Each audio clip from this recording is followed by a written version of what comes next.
All right, welcome back. In this video, we're going to talk about harmony and different kinds of musical textures, what that means in the context of listening to music. So, for starters, what is musical harmony? Harmony, when we're talking about harmony in music, that is essentially any time that there are at least two different pitches or sounds that are being heard at the same time. So, for example, this is called a harmony because you're hearing two different pitches at the same time. This one and this one.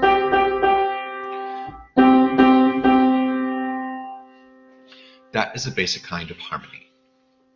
So there are a variety of styles of harmony or kinds of harmony out there, and the kind of harmony that you can identify by sound depends on what's called an interval. And an interval is the distance between pitches.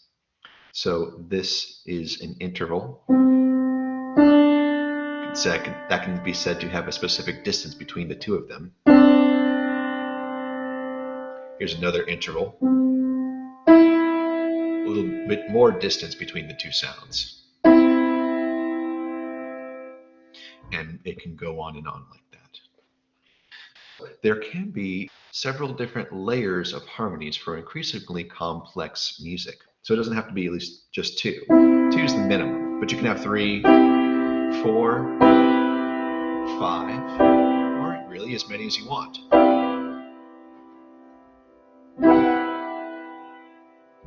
For increasingly complex sounds. If you wanted to pause the video for a moment to check out the layers of harmony link that I have in the presentation, that will link you to a famous TikTok challenge where someone is gradually adding layers of additional harmonies onto a underlying melody. It's the one that goes, I can be brown, I can be blue, I can be violet skies, I can be hurtful, I can be purple, I can be anything you like. I can be brown, I can be blue, I can be violet skies, I can be hurtful, I can be purple, I can be anything you like. You might have heard that before, but you've got the full version in that link over there.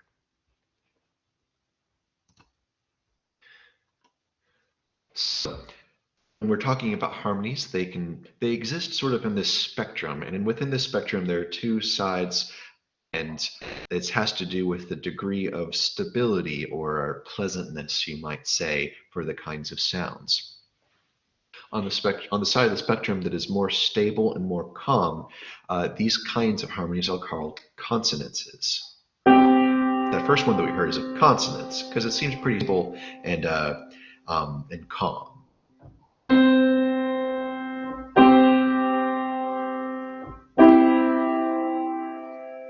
Relatively stable, pleasant to listen to sounds. The other side of the spectrum, we've got more unstable or tense sounds. These are called dissonances. And the point of dissonance in music is to create a sense of urgency or motion in music. Where if this is a consonance, this might be an example of a dissonance. Or maybe a bunch of dissonances. It creates an extra level of tension in music.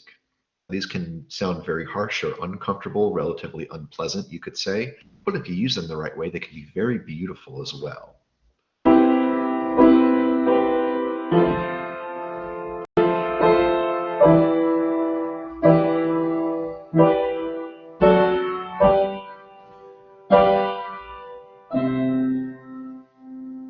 Music is all about moving from consonances to dissonances, creating a sense of motion or journey in the music. Now, when we are talking about the organization of music with regards to harmony, that's when you start to talk about things like a key. And a key is a collection of pitches that are designed to make one of them in particular sound special. Because we don't use every pitch that is available to us in any given song, unless that's like a specific goal that a composer might have. Instead, we use a subset of these pitches, and that's where this concept of key comes in. So this, for example, is a subset of pitches that we refer to as C major, and that's what we have in the graphic here.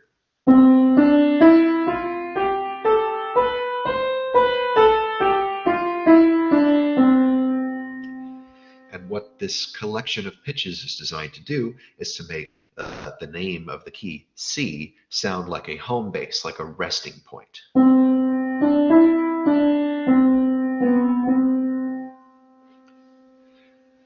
Whatever that resting point is for a particular key, that's called the tonic sound, or the tonic pitch. So in the key of C, the tonic pitch is the letter C, the pitch letter C. And if you want to get the sense of creating a journey, all you really have to do to sample that is to play a collection of these pitches like a key and start with C and then leave to somewhere else and don't come back, and you'll feel a sense of incompleteness with the music. So like this.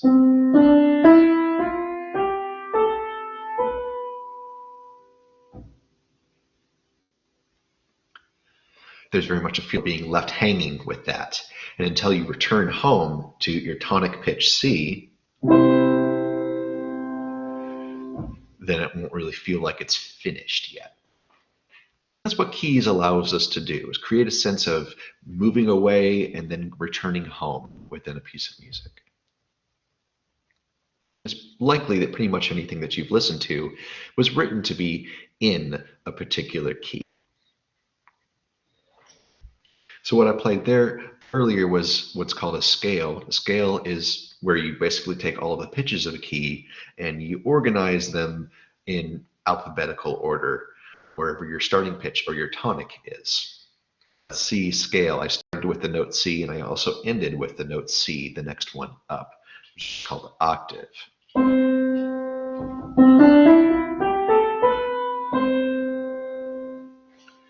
There are a variety of kinds of scales available to us that we can use for different emotional effects in music. And we'll go over a couple of these flavors of music in just a moment. So the first of the main flavors that we might talk about in music is called major. And when we're talking about these flavors of music, you would use the term mode. The mode is determined by the key and where you decide to put the tonic. So the two most common kinds of modes are major and minor. And generally speaking, one tends to put these into the category of happy and sad or sad. Happy and light would be probably in a major mode, whereas sad, unhappy, contemplative, mysterious music might be in the minor category, or the minor mode. I've got a couple of examples, one pop and one classical there, for samples of a major mode piece of music versus a minor mode piece of music. There are other modes out there we might talk about a little when we get into Renaissance and Gregorian chant music, early classical stuff. But for the most part, we tend to stick to these two when we're talking about Western music.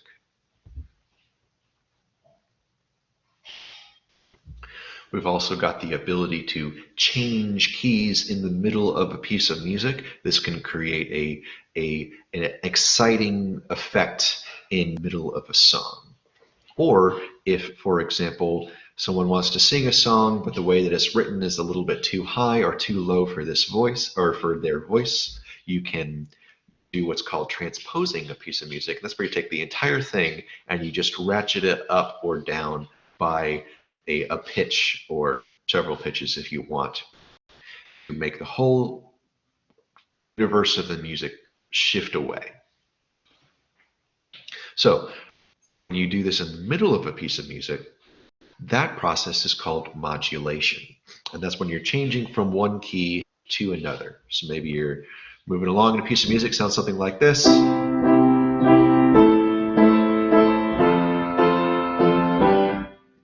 then all of a sudden they want to try and make it a little bit more exciting and do something like this.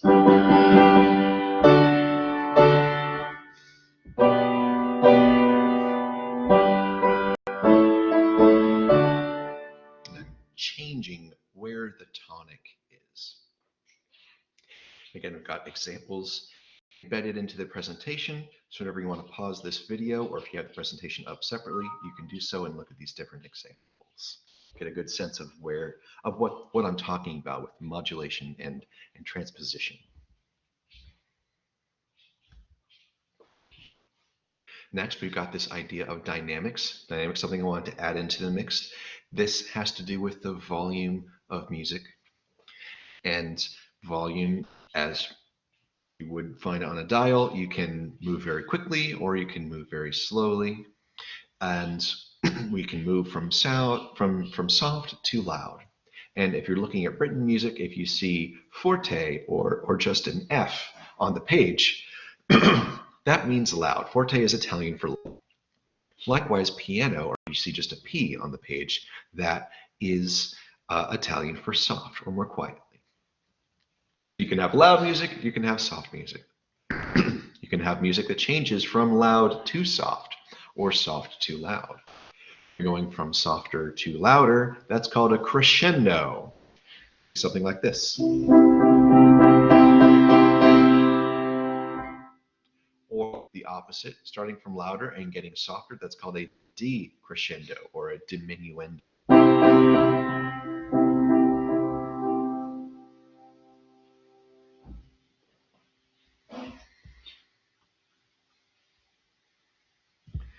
Next, now we can move on to what's called musical texture.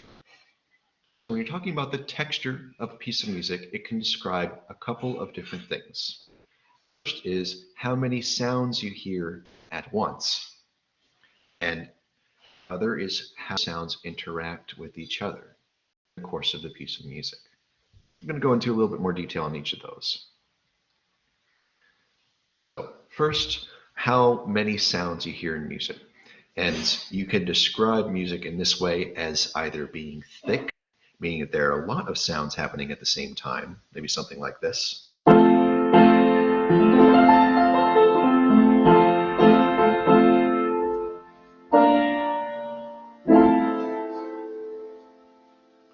you can kind of see on the page with this thick example what it would look like to have a bunch of harmonies stacked up on top of each other. Comparatively, you can have a thin texture, which can have just one or two or small number of sounds. It'll be a thin texture. That kind of goes something like what we got here.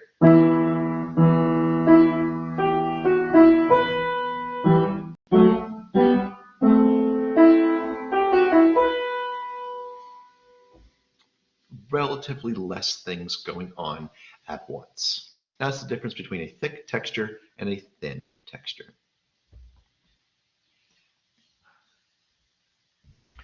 Now we've also got other words to describe texture as far as how many things are happening once at the same time that are different. That probably came out unclear, so let me just go piece by piece through what I mean by that. So monophonic texture is a simple texture where there is only one thing happening in the music and nothing else. One melody. We're using this example.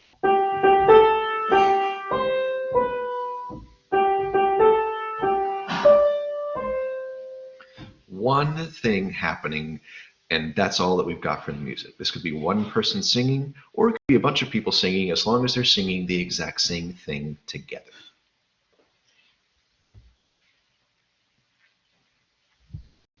Next, we've got one of the most common types of musical textures, and that is called a homophonic texture.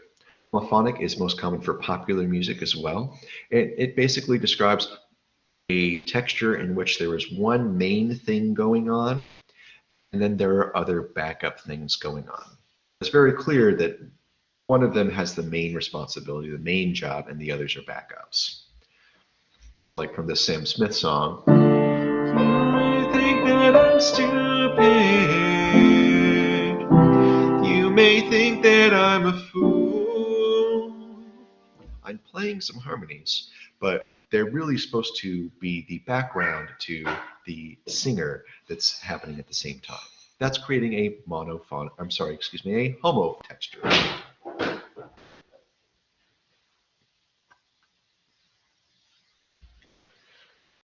Next, we have got what's called a polyphonic texture. Polyphonic is what happens when there are more than one melody being played at the same time. This is very common in an early type of classical music called counterpoint. And as you can see visually in this example, there is one melody that comes in, and then another melody comes in, and then they start doing their own thing, but at the same time. And in this example, a third and a fourth melody come in as well. And in this particular kind of texture, that's called an imitative texture. Staggered entrances.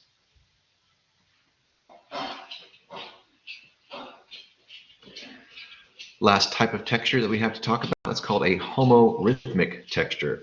A homorhythmic texture describes music where there doesn't appear to be one clear special melody, but there are several things happening more or less at the same time, and it's not really clear that one is more important than the other. This type of texture is particularly common for choir music. So we've got here's a little snippet of a famous chorus called the Hallelujah Chorus from an oratorio called the Messiah, written by Georg Friedrich Handel. Recognize it once you listen to the link for a moment. Hallelujah, hallelujah. So in that chorus, we have different people singing different sounds at the same time, but they're moving together. That's what a homorhythmic texture is. Different sounds, but they're moving at the same time.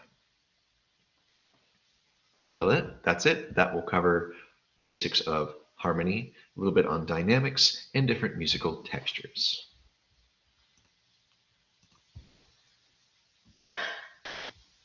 That'll do it. Catch you next video.